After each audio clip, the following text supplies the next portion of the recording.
Bangsa ini aslinya adalah bangsa yang tidak beragama. Kemudian masuklah agama Hindu-Buddha dicampur dengan animisme dan dinamisme.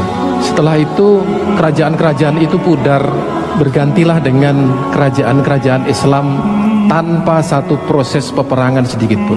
Ini yang menarik. Kalau Bapak Ibu sekalian coba cek ya, di Palembang itu adalah tempat di mana kerajaan Sriwijaya menjadi salah satu kerajaan terbesar di Nusantara. Sekarang silahkan cari peninggalan kerajaan itu masih ada atau tidak. Dan saya yakin 80% orang Palembang beragama Islam. Gimana caranya kok dia bisa berubah menjadi agama Islam? Inilah yang oleh Profesor Naqib Alatas disebut dengan sebuah proses Islamisasi worldview bangsa Melayu. Jadi yang diislamkan itu adalah cara berpikirnya bangsa itu, bukan diislamkan tentaranya, bukan diislamkan kerajaannya, tapi masyarakat itu diislamkan.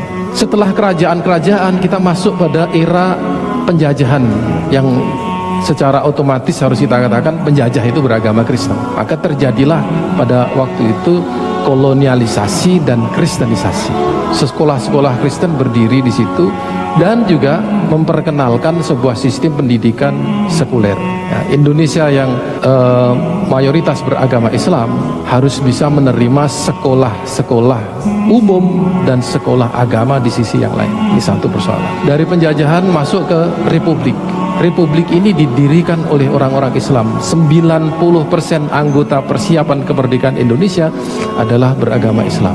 Upaya untuk menjadikan Indonesia negara Islam itu tidak terjadi karena besarnya toleransi orang Islam terhadap non-Muslim. Besarnya toleransi orang Islam terhadap non-Muslim. Ini perlu dicatat baik-baik. Indonesia merdeka, kemudian masuklah orde ya, orde lama, orde baru, yang itu semuanya juga menawarkan problem-problem yang tidak kecil terhadap umat Islam, dan berakhir dengan periode orde reformasi yang ternyata tidak sebaik yang kita bayangkan. Ketika berada di bawah pemerintahan orde baru kita tertekan, tapi bangsa ini selamat dari komunisme, selamat dari serangan konglomerat atau kekuatan asing. Di zaman reformasi sekarang ini saya tidak tahu kita diselamatkan dari apa. Banyak persoalan yang kita merasa bahwa kita tidak didukung oleh kekuatan negara. Itu adalah sejarahnya. Oke, sekarang kita berbicara worldview bangsa ini apa? Pancasila oleh Soekarno disebut sebagai Weltanschauung bangsa Indonesia. Nah, kalau Weltanschauung artinya worldview, cara pandang orang Islam Indonesia atau orang Indonesia secara keseluruhan berdasarkan kepada ketuhanan yang Maha Esa, berarti religius, ya, kemanusiaan, persatuan, kerakyatan, dan keadilan. Saya kemudian mencoba mengkaitkan worldview Pancasila ini dengan Islam.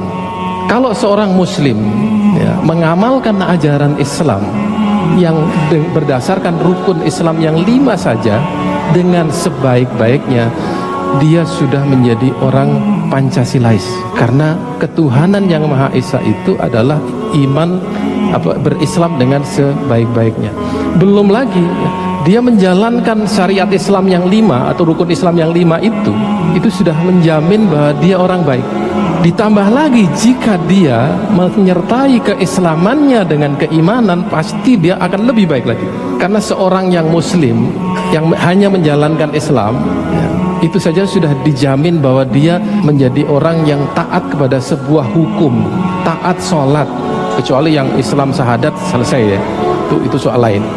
Itu Islam sebagai sebuah identitas saja. Kalau orang itu menjalankan rukun Islam yang 5, dia melakukan sholatnya, kemudian dia berpuasa betul-betul, dia kemudian zakat, umroh berkali-kali atau haji, berarti dia sudah meletakkan dirinya menjadi orang yang religius. Orang yang seperti ini adalah orang yang dalam kaitannya dengan bernegara dan bermasyarakat minimal orang baik. Bayangkan seandainya orang ini tidak hanya berislam tetapi dia beriman.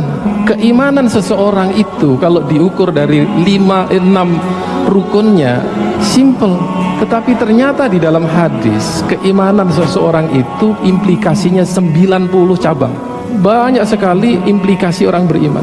Tapi di dalam hadis disebutkan bahwa orang yang beriman itu adalah orang yang pertama misalnya menghormati tetangganya, menghormati tamunya, orang yang selalu menolong orang lain, orang yang apabila disebut ayat-ayatnya dia bergetar hatinya. Banyak sekali implikasi beriman. Iman itu masih ada lagi di atasnya, yaitu ihsan. Orang yang pada Islamnya pada tingkat ihsan ini, dia sudah tidak lagi berhitung berapa rukun Islam yang dia laksanakan. Dia sudah berhitung seberapa dekat saya dengan Tuhan, seakan-akan Tuhan itu sudah tidak ada lagi batasnya dengan saya, sehingga semua yang saya kerjakan adalah semua yang disaksikan oleh Tuhan. Itulah yang berislam pada tingkat ihsan. Anda bisa bayangkan orang yang berislam pada tingkat ini Pancasilais atau tidak? Itu menurut saya terlalu Pancasilais, terlalu Pancasilais. Sebab apa? Sila di dalam keimanan itu lebih dari 5. Ya, ini baru berislam dan beriman. Orang yang beriman pasti jujur. Kenapa pasti jujur? La yazni zani wa huwa mu'minun, la yasriku sarik wa huwa mu'minun. Tidak ada ceritanya kemaksiatan bercampur dengan keimanan. Tidak mungkin orang mencuri, ya, bismillahi tawakkaltu ala Allah, saya korupsi. Mustahil. Tidak mungkin bersatu. Tidak mungkin orang niat lillahi ta'ala berbuat maksiat. Maka orang yang beriman dijamin pasti jujur, berjiwa sosial, bersikap adil, berakhlak, ya. Kemudian tidak korupsi, tidak menyuap, tidak bohong, tidak menipu, tidak menyebarkan hoax, baik rakyat biasa ataupun pemerintah. Kemudian pasti dia seorang yang bekerja keras. Jangan kemudian dikira orang yang religius itu orang yang malas-malas. Itu worldview-nya salah. Karena orang yang bekerja keras itu pahalanya di dalam Islam tinggi sekali. Ya, apalagi kerjanya itu adalah kerja-kerja yang soleh. Disinilah sebenarnya saya ingin saya katakan adalah bahwa ketika seorang muslim itu beriman di negara Indonesia ini, tidak perlu dipertanyakan apakah dia mencintai NKRI, apakah dia Pancasilais, apakah dia toleran atau tidak. Tandanya seorang yang beriman.